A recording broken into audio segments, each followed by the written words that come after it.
இன்றைய நற்செய்தி வாசகம். மானிட மகன் தம்மை பற்றி மறைநூலில் எழுதியுள்ளபடியே போகிறார். ஆனால் ஐயோ, அவரை காட்டிக் கொடுக்கிறவனுக்கு கேடு. மத்தேயு எழுதிய தூய நற்செய்தியிலிருந்து வாசகம். அக்காலத்தில் 12 ஒருவனாகிய யூதாசு இஸ்காரியோத்து தலைமை குருவிடம் வந்து, இயேசுவை உங்களுக்கு நான் காட்டிக் கொடுத்தால் எனக்கு என்ன தருவீர்கள் என்று கேட்டான். அவர்களும் 30 வெள்ளிக்காசுகளை எண்ணி அவனுக்கு கொடுத்தார்கள். அது முதல் அவன் அவரை காட்டிக் கொடுப்பதற்கு வாய்ப்பு தேடிக்கொண்டிருந்தான்.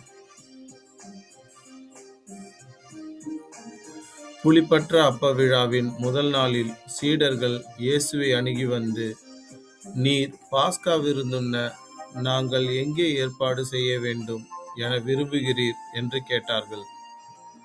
இயேசு அவர்களிடம், நீங்கள் புறப்பட்டு நகருக்குள் சென்று இன்னாரிடம் போய், எனது நேரம் நெருங்கி வந்து விட்டது, என் சீடர்களோடு வீட்டில் பாஸ்கா கொண்டாடப் போகிறேன் என போதகர் கூறுகிறார் என சொல்லுங்கள் என்றார். இயேசு தங்களுக்கு பணித்தபடியே சீடர்கள் செயல்பட்டு பாஸ்கா விருந்துக்கு ஏற்பாடு செய்தார்கள்.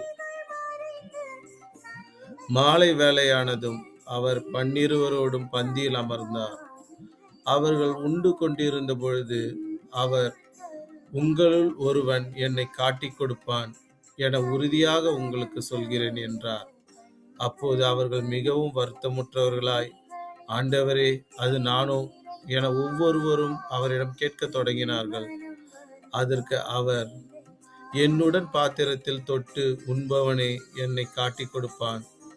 மானிட மகன் தம்மை பற்றி மறைநூலில் எழுதியுள்ளபடியே போகிறார். ஆனால் ஐயோ, அவரை காட்டிக் கொடுக்கிறவனுக்கு கேடு.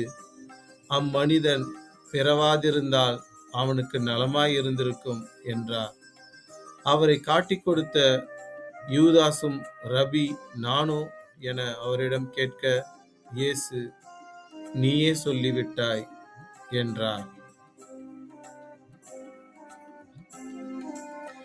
இது ஆண்டவரின் அருள்வாக்கு. கிறிஸ்துவே உமக்கு புகழ். Praise the Lord.